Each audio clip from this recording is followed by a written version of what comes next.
All right. Hello, hello. Welcome. Hi. Yes. Welcome to Be Well at Home. I'm so honored to have both Big Kika and Kika here with me in conversation. How are you all doing? So Yeah, good. excellent, Feeling excellent. blessed today. Wonderful. One of the reasons why I continued this conversation, because the series was really like in person. So it would have been so amazing to have this conversation with you all in person, but we are all still, practicing social distancing and, until things return to hopefully a new norm, a better norm. But how are you all really doing with 1 year in the pandemic? How's it been? You want me to start? Well, I say that we've adjusted well. And I know when the pandemic first started, it was a breath of fresh air almost for myself and living such a busy life. I have two younger daughters. I'm driving them across city to all these different schools. Kika was in New York, and it actually was a moment to stop and slow down, and we embraced that. And I think we actually used it as a moment to regroup as a family. Kika came home from New York. My mother came into our home, and we just found all of the life-giving parts and benefits of it, and really weighed into the lifestyle that I had growing up as a child, very disciplined, and thought this was the best opportunity to use those skills that I had not used so long, being constantly moving around all over Los Angeles and all everywhere. And so we embraced it. And as we started to get used to the fact and figure out how to adjust with each other, we use it as an opportunity to focus on our healing and our health. We changed our eating patterns. We changed how we woke up. We were doing things in unison. We were writing together. And we actually used it as a moment to ascend and had enough time to be quiet and still to do it. And so in the midst of it all, they say in the Bible, 1,000 will fall at thy right side, 10,000 at thy left. But we really embrace the moment of how do we ascend and Do the inner work. the inner work, the inner work. Yeah, I was just gonna say that on top of that, I think two pieces that really stood out was really writing down in like deep detail, like what do we want this next season to look like, and that opportunity to pause and recalibrate and regain balance was so key. I actually ended up looking at a writing exercise that we did at the top of the pandemic months later, and I was reading through, and it was just so dramatic, but everything manifested off of that list. And I knew, like, you're supposed to write things down, and that's a great way to set intentions, but to see it happen in real time when you have all of that focused energy where you're not distracted by having to get up and go, and you can really just be like centered and grounded, really changed my faith. It changed the way that I went about wellness. It changed the way that, like, I changed my pace in going into the day, and really pausing at the beginning of every day, and deciding like how I wanted it to go. And all of that stuff is manifested into the work. So it's been beautiful. I mean, that's powerful. I'm on this side really thinking about there's so many elements that you both shared that I know people watching, if they could just get one little, piece of, I'm sure that can change a lot with their days and their lives. I'm very curious about this space when Big Kika, you talked about everyone sort of coming back home. I guess what are some elements that people listening, watching, maybe one piece that they can contribute if they are looking to make their home environment this safe space that, hopefully they can start to see change in a big way in their own lives. Maybe you could give a few examples of what elements go into that. uh, First, God, because we really started waking up early. Because there was also this other side that was happening. Now, I want to negate the fact that we weren't realistic about what the hell is going on in the world right now. Yo, this is like a movie or something happening right now, right? So we, in order to remove the fear out of it, because like I said, we had to go back to our teaching from my grandmother to our aunts. We had a strong belief that we fear nothing but God. And so we all as a group kind of had to take that collective. I have young children, an 11 and a 15-year-old. So it was all of us looking like, hey, hold up, what do we hold on to? And that's the first thing that we just collectively said, we're changing how we're living. And we woke up early, all the girls did. We were praying together. We were writing down what we envisioned we wanted to see happen out of this in the greatest, most unknown period of time ever, right? And so that was the grounding. We really had to start there and kind of just, hold on to each other every morning to be like, it's all right, let's breathe. Let's take a moment. You know what I'm saying? It's okay. And then, then that, I think that was the center of everything. And to this day, what is so beautiful is that we've just kept it going, right? And we have seen the most amazing benefits from ourselves and how we're able to shine our light and touch others when people still feel that way. Thank you. I think my hope is that when people, are listening in and watching, that they realize what's at the core and what has helped you keep your family together, and also ascend, is what you shared, Kika, and your own journey and the work that you're doing. Also, the work never stopped for you all too, right? I mean, I think that's also a theme of like Black women, right? The work never stops, but it also never stopped in a really big way in an industry that is growing, and, Black and brown folks can get left behind. So Big Kika, can you share a little bit of your work that you're doing in LA around the LA social equity program, and specifically, teach us a little bit about that. Sure. It's funny when you just spoke about mothers and the work that we have to do and never cease, because I've just felt this obligation of that mother and nurturing as this opportunity has arose in the cannabis industry, for it to be legalized and billions of dollars are being made. And especially Black people are looking like, hold up, my husband, my brothers, my sons and my daughters are still locked up because of this. They've died on the streets because of this. My children are in foster care because of this. Our education system is effed up because of the war on drugs and the repercussions and the collateral damages that it has destroyed the Black family. And so I really came in with this motherly instinct, like, hold up, this is our only time in our lifetime, I believe, that we'll be a part of a new industry being established, that we actually have the opportunity to come in at the ground floor. When you look back at our history, from the cotton industry, tobacco, alcohol, you name it, we have never been able to partake in the economic side. We're always the consumers. We always have, the health deficits because of the new economies and industries that are being started. We're the workers. And so I first saw this as an opportunity to bring a brand to market. I've had a beverage company, Gorilla Life, had a product in Whole Foods since 2008, a drink that was created for my daughter from my mother, a chlorophyll water. And I saw the opportunity in LA to be a part of the recreational side and take an infused beverage into the market. I didn't even know about this social equity program, and that these states across the country were saying, well, you know what, we believe we need to help repair the damage that the government has imposed on Black and brown communities. And so we're going to give you all a pipeline to have priority in licensing. So whether that's a dispensary, whether that's a delivery license, manufacturing, testing labs, cultivation, distribution, there's all these licenses being developed in these cities for this brand new cannabis industry. And they're saying, we're going to give you a leg up. We're going to let you go in the front of the line. And we're also going to make sure that your people are employed in these licenses. And we're going to give tax dollars back to those communities destroyed by the war on drugs. And we're all going to do it if you legalize cannabis in your state. And the locals think that this is a great opportunity. It isn't that in Los Angeles, they got 80% of the vote for recreational cannabis just because people wanted to smoke weed. They believed in the community reinvestment side and being a part of repairing this injustice.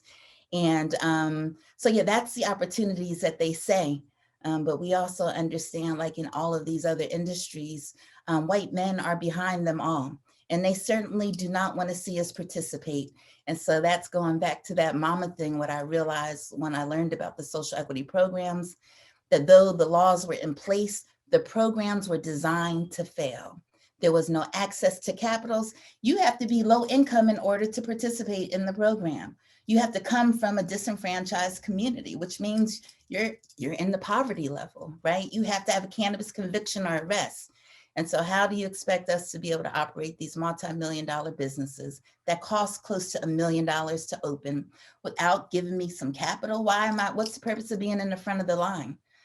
So we've looked at this as a big Trojan horse that they use to get these laws passed. But then we also saw the opportunity, because if you study the regulations, and that's what I did, I went inactive on all of our shelves of Whole Foods. I immersed myself in all things cannabis, went to Amsterdam, studied the regulations, and decided I was going to use that as a tool to come into my community, outreach, say this opportunity is available, and then also provide the free education for how we can write our licenses ourselves without having to pay $100,000 for a consultant. And then how do we operate and create a supply chain amongst ourselves so that we don't get left out of this industry? And that has been the push and the rewards. And because of COVID, being at home, though we had not been able to be in the streets and be active, what it did do is allow us to organize at a much higher level and to reach more people. And so we've been able to make lemonades out of lemons and really start to pave a way for our people to participate in this industry. Wow. I mean, I'm nodding over here, and just, first of all, you recognized when you described the Trojan horse that, on paper, it looks like this is an opportunity that, people will have access to, but recognizing that this isn't. And honestly, I think in my own way, I had no awareness of this until I had an opportunity to meet you all. But what you also have shown is the power in arming yourself with information, with organizing. And so my follow-up question, and then I want to bring you in a moment, Kika, to this as well. My follow-up question is, obviously what's happening in LA will probably start to happen in other cities and states because of what you shared. Like the push is, hey, we're going to make this accessible. We're going to right the wrong. And then the bill gets passed. Yeah. I guess, what are some, additional tools or advice that you would give to people who are on the ground preparing for change? Like, for example, in New York, I have people who come in and say, can you start to prescribe me marijuana yet? So I know there are people there who are thinking about it. What tools would you give to people as they prepare for the possibility of very similar legislation being passed, and opportunities, ways that they can really get out there and make it possible for their community? Yeah, it's first releasing the stigma in our communities, because what it really requires is for us to show up at the city council meetings, show up at the mayor's office, show up at the state capitals to ensure that the programs are as they are to be intended, right? So they put it in law, but they don't make sure that the pieces are in place. And so from a community level, we need to educate ourselves on the health benefits of cannabis, understand the beauty of the plant that comes from this ground and what it's all about before there was a capitalistic, viewpoint about it. And then when we start to realize this, as our community ails, we're at the top of every health issue across the board. And so when we start looking at this as something that is healing, and we remove those stigmas, then we still start to understand the significance of fighting to be a part of this industry. And if we do that just on a very simple level, then we formed study groups and studied the regulations and read them over and over again. We would break them down. We created cliff notes for the regulations in the hood, in Leimert Park. We were building, and we started with 10 and it moved to 20 and it moved to 30. And that's how we grow this, because we have to understand that this is a policy game. If we see right now, even at the federal level, we've heard of the MORE Act passed by not passed, but introduced by Cory Booker, and these things. But if we don't do anything about it, next thing you know, there's little clauses that eliminate felons from participating. Well, shit, that's the whole purpose. And so if we're not paying attention, once again, we'll be left out of it. And it just does start at a very simple community level. And once you start reading and going to a couple of those city meetings when they're talking about it, you will realize the opportunity and you will realize how they're trying to keep us out of it. And you'll also understand that it is actually in the law for us to have priority. So all we have to do is push the limit of what that law is and make sure that we understand that as a collective group, we can effectuate policy in our favor so that we have a significant share of the market. And that's critical. You know, in the city of LA, Black people are 9% of the population, yet we represent 40% of the arrests. If you go to Chicago and other cities, it's higher than that, how disproportionate it is.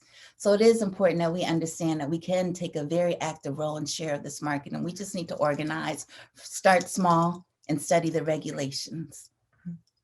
Wow.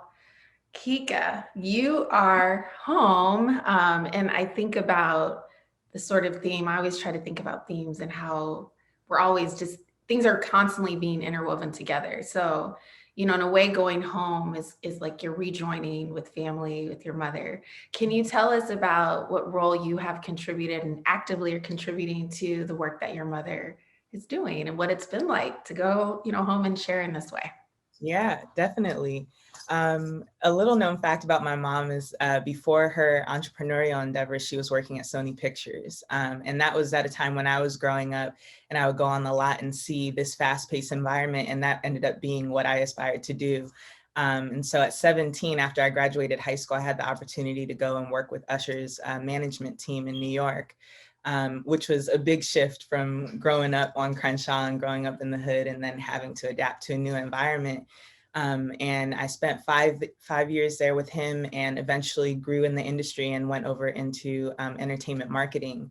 And the whole time it was really a thought process and being very present in the fact that I was learning all of these skills that you wouldn't be able to get in college necessarily or get in regular work experience, and really being able to understand the practices and the programs and like what these like ideas are that you need in order to be able to develop business, to be able to develop community.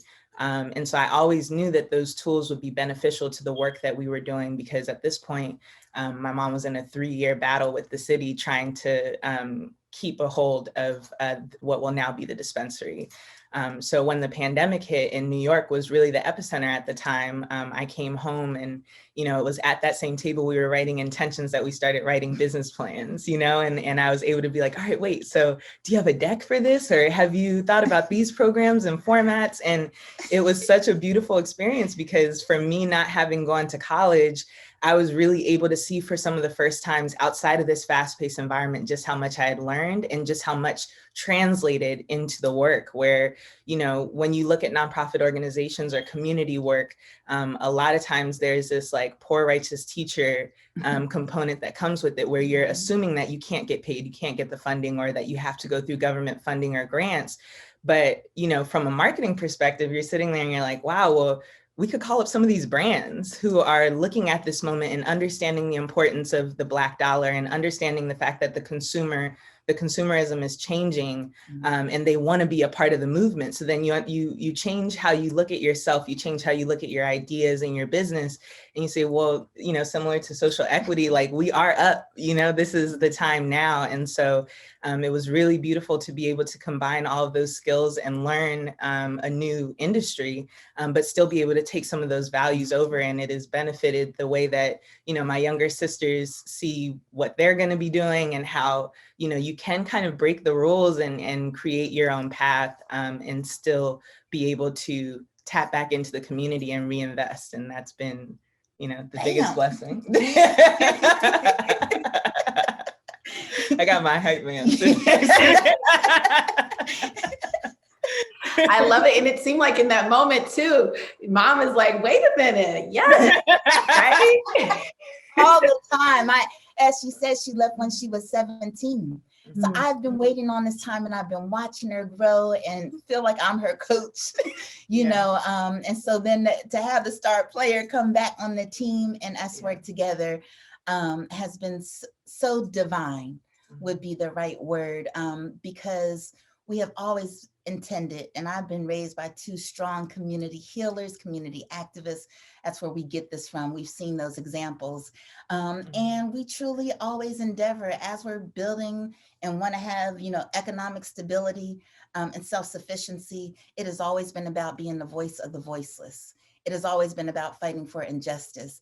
And so it could be a lonely road when you're just there and you're at home by yourself and you come, after a long day. And so to have her here side by side with me, you could just feel the power and the strength to the people and the lives that we're able to change just by giving information and watching us work in unison. And so it has been one of the best years of my life. It has been a blessing. The representation, I think, even looking at ourselves on the screen, what that means for this industry, who's just now, you see on 420, a lot of articles coming out about how Black women are making their way to the top of this industry and are showing up. And I think it's, powerful that not only do we have the same name and slightly look alike, like that we're actually doing this and representing two different generations that really do have stake in this. Like I speak to a lot of people, I'm 27, I speak to a lot of people within my generation who are like, okay, wait a minute, I'm a young professional who's in the industry, but maybe I want to start a cannabis line. Maybe I want to explore this, or I had this concept. Can I talk to your mom? And she's always the first to offer free counsel and advice and put you up on game. And I think that that's so important, that we don't hoard the knowledge or try to do things in secret, but we're very transparent with our process and what it takes and what the blueprint is. Because if only one of us can, or two of us can get in the door, initially, we have to leave that door open. And that's a part of our responsibility. Oh, yeah. My goodness. I just think it's so powerful, and just like seeing you both on the screen together. It's wow, it's incredible. Can you tell us about Gorilla RX? Can you tell us about it? And the first, specifically, why it's important to recognize that it's going to be one of the first. Yeah. Fighting for Gorilla RX for quite a while. We will be the first Black woman-owned and operated dispensary to open up in Los Angeles. With a team of predominantly women. Oh, yes. Women led. Yes. Oh, absolutely. Yes. Oh, yeah. Oh, yeah. We have a Black woman in spatial designer who designed the whole space. So all of those pieces coming together are powerful. On that. Yeah.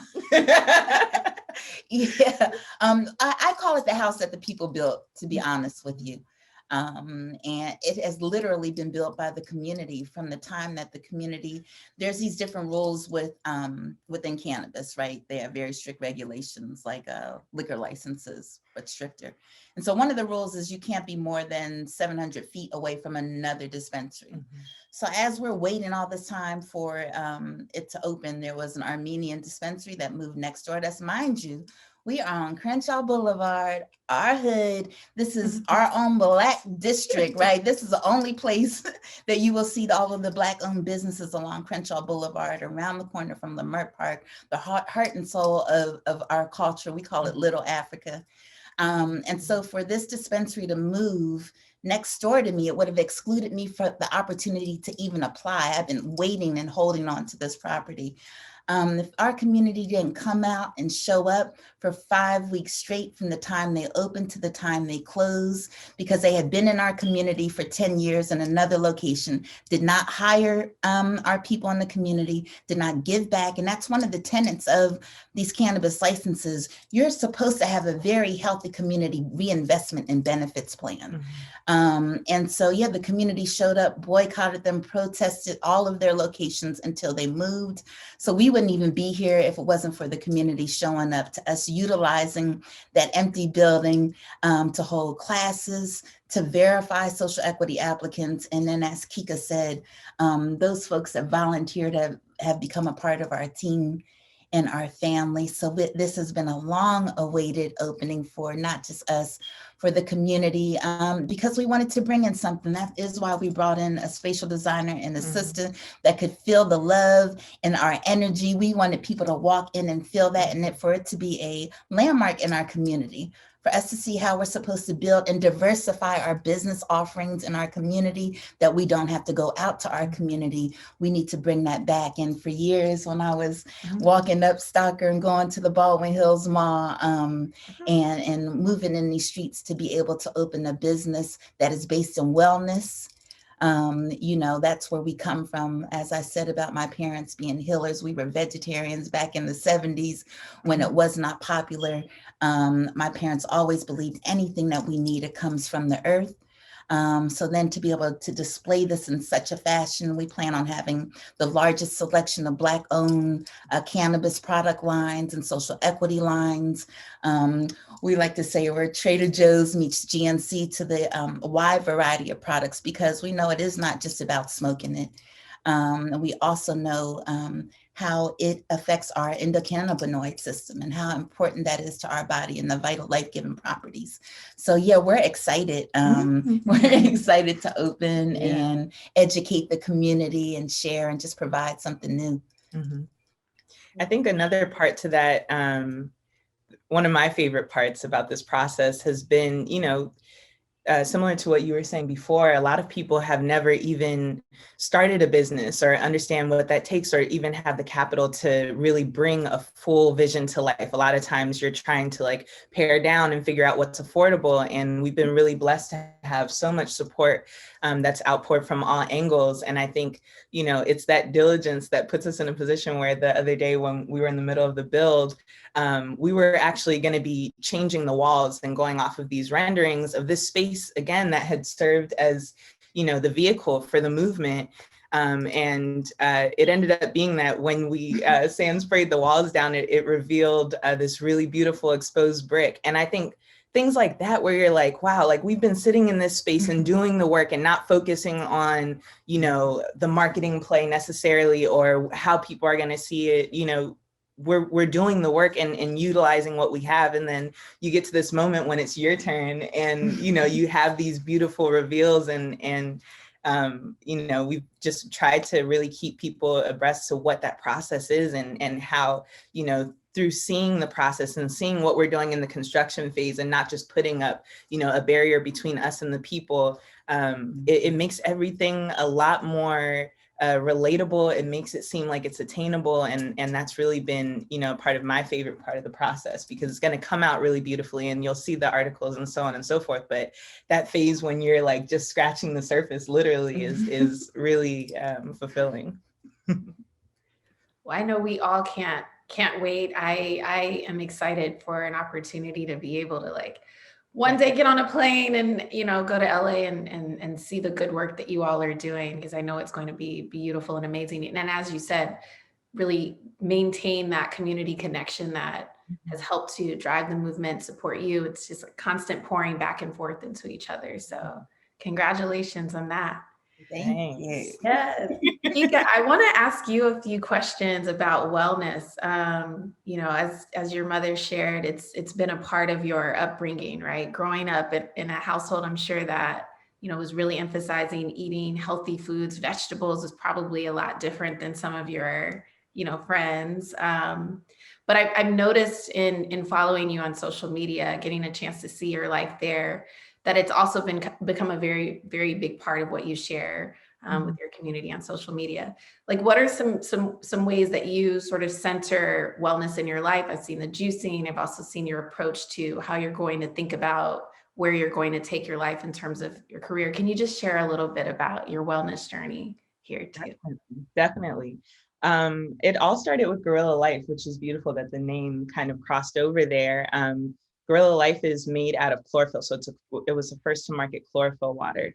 And chlorophyll, it oxygenates your blood, which is really important for, lung issues like asthma, which I had as a kid, which I use that in place of my inhaler. Not to say that it was an exchange or a full replacement, but it certainly benefited me. And so during the pandemic, when you're talking about respiratory issues, we kind of knew that solve to put in place, and then it was doing the research to say, okay, like, let's get ginger in the mix. Let's start, fresh juicing produce and putting those things directly into our bodies. And, from our skin to our clarity, it was something that made a drastic shift even in your overall behavior. And so for me, like I coined it as like daily powers. Like I'm getting my powers every morning before I go into whatever I'm doing, and you know, pausing the world so that I can first pour into self. And it was a ripple effect where I saw a lot of friends start buying juicers and them, and it rippling out to their networks. And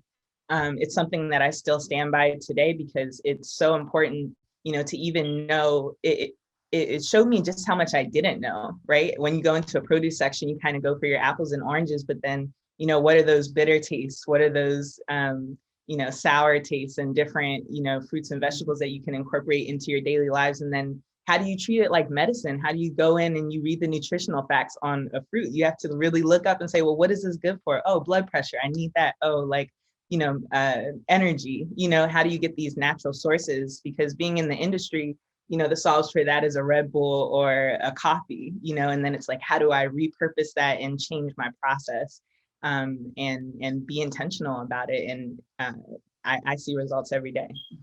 Yeah. Wonderful.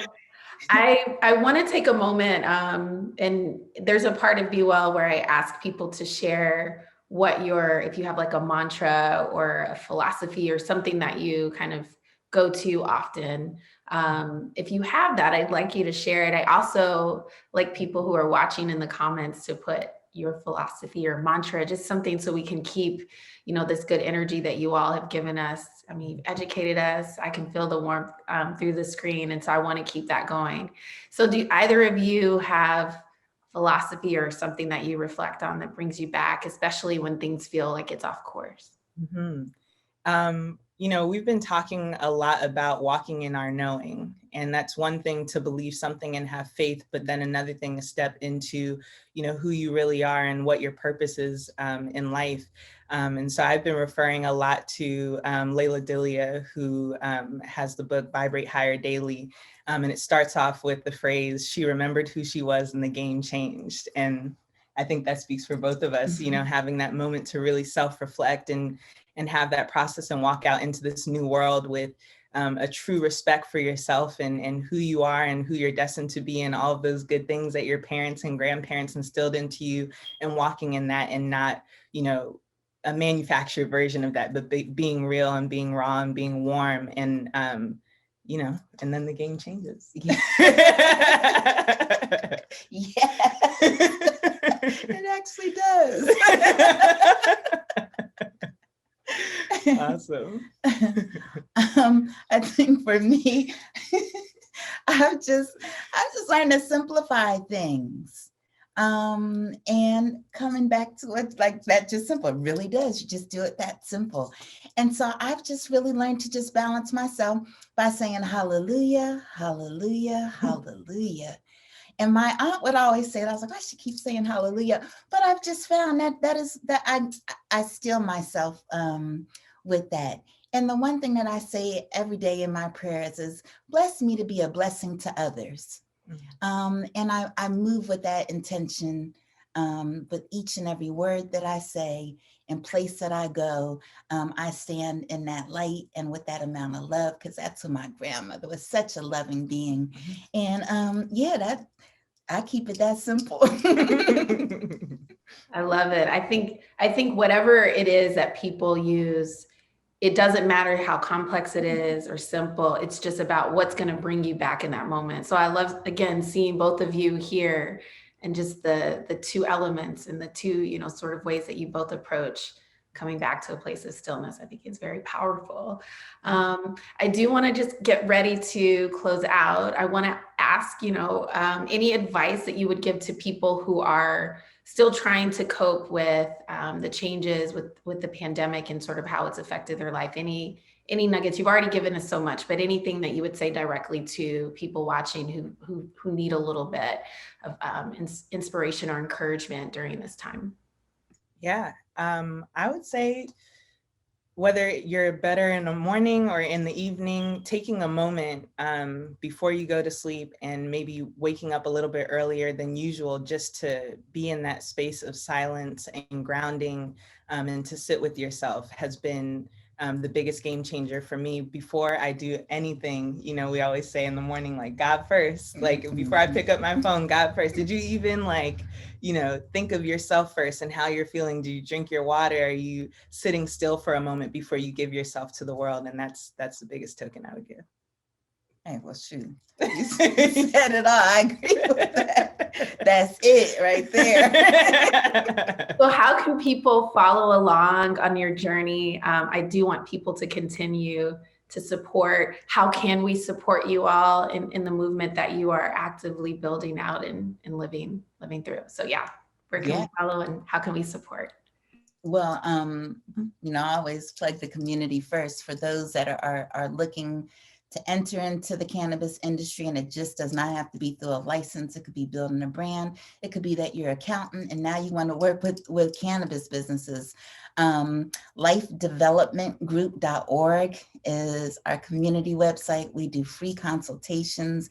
You can click on there and get on with us and get your questions answered, because we're just here to help build community. And on Instagram, Big Kika is where we've been highlighting the progress of what we do. And then lastly, GorillaRxWellnessCo.com is our dispensary site, where we'll also be updating. Get on our email list, because we would love to have everybody, when you're in the Crenshaw area or not, come into Los Angeles. We definitely want you to come in and feel the vibe and get educated on cannabis. That's perfect. And then I'm at Kika Later on Instagram, just always trying to spread positive intentions and definitely mirroring the content for my audience to know and be able to stay tapped in and involved on the progress that we're making with opening. Yeah. Oh. Well, thank you both for being here with us.